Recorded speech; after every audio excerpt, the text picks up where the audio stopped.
Hello दोस्तों, नमस्कार। आप सबका फिर से स्वागत है मेरे यूट्यूब चैनल पर। और आज हम देखेंगे हमारा वर्क एंड एनर्जी चैप्टर का लेक्चर नंबर 2। देखो, इसके पहले टॉपिक है कुछ important points.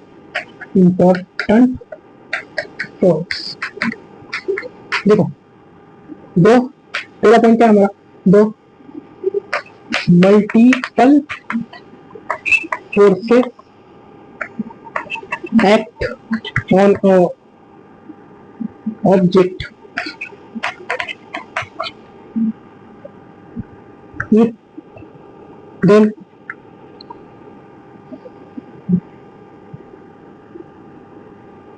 they have own work done by object। देखो, ये फर्स्ट पॉइंट क्या है? The multiple forces act on object, they have own work done by object। समझो किसी ऑब्जेक्ट पर मल्टीपल फोर्सेस एक्ट हो रहे हैं। समझो आपने इस ऑब्जेक्ट पर अपना फोर्स लगाया एक, और उस पर ही ग्रेविटी का भी एक फोर्स लग रहा है जो होता है जी। या आप ग्रेविटेशन चैप्टर में पढ़ोगे, जो ग्रेविटी का फोर्स वो होता है जी। समझो कोई और एक इंसान जो इस पर फोर्स लगा रहा है F2, ये हो गया F1, ये हो गया F2, इसको हम F3 नाम देते हैं जी को। समझो और एक कोई बंदा ऊपर से फोर्स लगा रहा है, वो हो गया F4। तो यहाँ पे इस ऑब्जेक्ट पर मल्टीपल फोर्सेस एक्ट हो रहे, और जब ऐसा होगा तब देखो, जब ऐसा फोर्स लगेगा इसकी वजह से डिस्प्लेसमेंट होगा और इसकी वजह से वर्क भी होगा। अभी फोर्स की वजह से वर्क हो गया, तो यहाँ पे हर फोर्स का अलग अलग वर्क रहेगा। मतलब ये 2 फोर्स लगा, समझो ये थोड़ा सा टूट गया, तो यहाँ पे वर्क होगा। इस फोर्स की वजह से एक वर्क हुआ, तो इसका अलग वर्क, इसको हम F2 तो W2 नाम देते। इस फोर्स की वजह से देखो, ये इसके ऊपर ऐसे फोर्स लगा रहा है, तो यहाँ पे कुछ डिस्प्लेसमेंट होगा, तो इसकी वजह से अलग वर्क होगा, इसको हम W1 नाम देते हैं। फोर्स 3 की वजह से नीचे लग रहा है फोर्स 3, तो ग्रेविटी उसको खींच रही है, तो उसका डिस्प्लेस हो रहा है, तो इसको नाम देते हैं हम वर्क 3। तो F4 कोई बंदा ऊपर खींच रहा है, तो इसका अलग वर्क होगा, ऊपर चला जाएगा तो उधर अलग डिस्प्लेस होगा, इसका अलग वर्क होगा, उसको बोलते हैं W4 W2 क्योंकि वर्क। तो ऐसा नहीं कि भाई मल्टीपल फोर्सेस, किसी ऑब्जेक्ट पर मल्टीपल फोर्सेस एक्ट कर रहे हैं तो उनका सबका एक ही वर्क होगा, नहीं, एक वर्क नहीं होगा। एक ही नेटवर्क निकाला जा सकता है, पर नेटवर्क नहीं होगा। यहाँ पे हमको निकालना पड़ेगा, पर हर एक फोर्स का अलग ही वर्क होगा। ग्रेविटी खींच रही नीचे तो उसका अलग वर्क, ऊपर कोई बंदा खींच रहा है तो उसका अलग वर्क, यहाँ से साइड से कोई फोर्स लगा है तो उसका अलग वर्क, इधर से कोई फोर्स लगा है तो उसका अलग वर्क। तो मल्टीपल फोर्सेस के अलग अलग वर्क होंगे, समझ गए? मल्टीपल फोर्सेस के अलग अलग वर्क होंगे।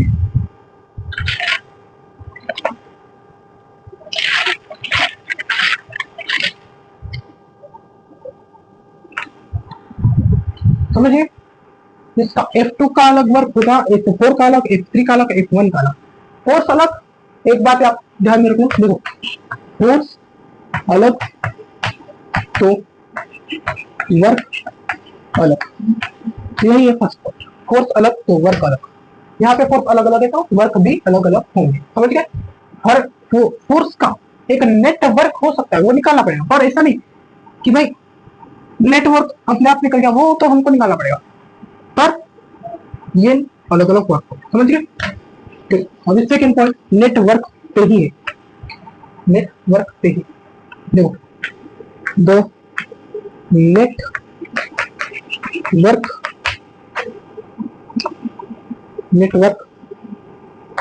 because the multiple forces act on a body, so the network because the multiple forces act on a body is the works of its own forces the algebraic sum of this work। देखो क्या बोल रहा है, the network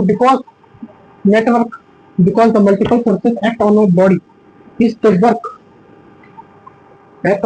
work of its own force.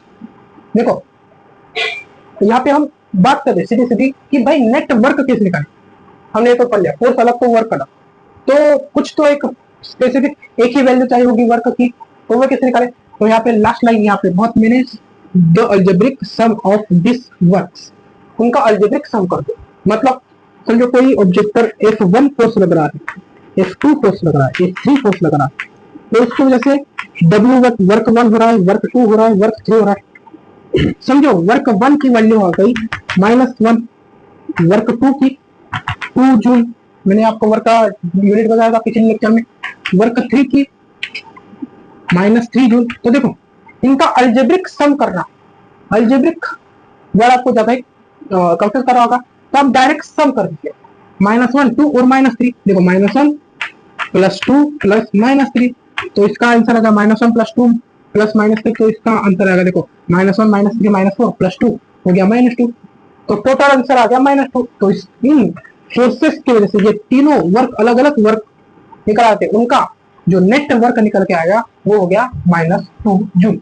समझ गए, यही एक point क्या समझ गए, ये है इंपॉर्टेंट पॉइंट, इनका स्क्रीनशॉट निकालना है तो निकाल लीजिए। चलो हमारे अगले टॉपिक पर हम बढ़ते। चलो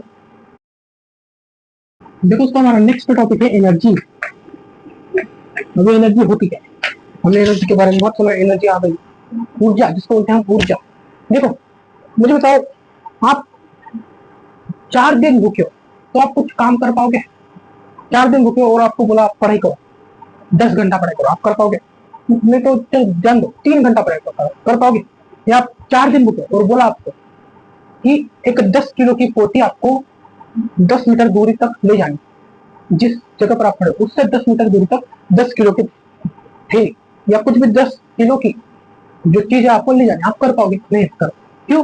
क्योंकि भाई 4 दिन तक आप भूखे हो तो आपके पास एनर्जी नहीं है, तो आप काम मतलब वर्क नहीं कर पाओगे। तो देखो कुछ बच्चों को तो यही समझ गया होगा कि एनर्जी क्या होगी।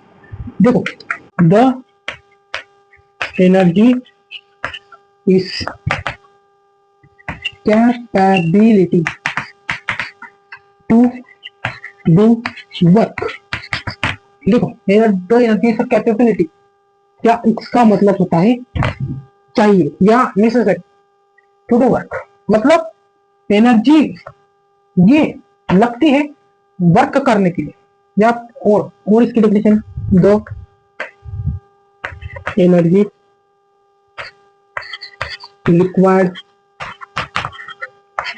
To do work and it is interchangeable inverted. देखो the energy is capability to do work. आप एनर्जी के लिए एक ही डेफिनेशन देखो, काम करने के लिए, या जान लो फिजिक्स की भाषा में लिखते हैं वर्क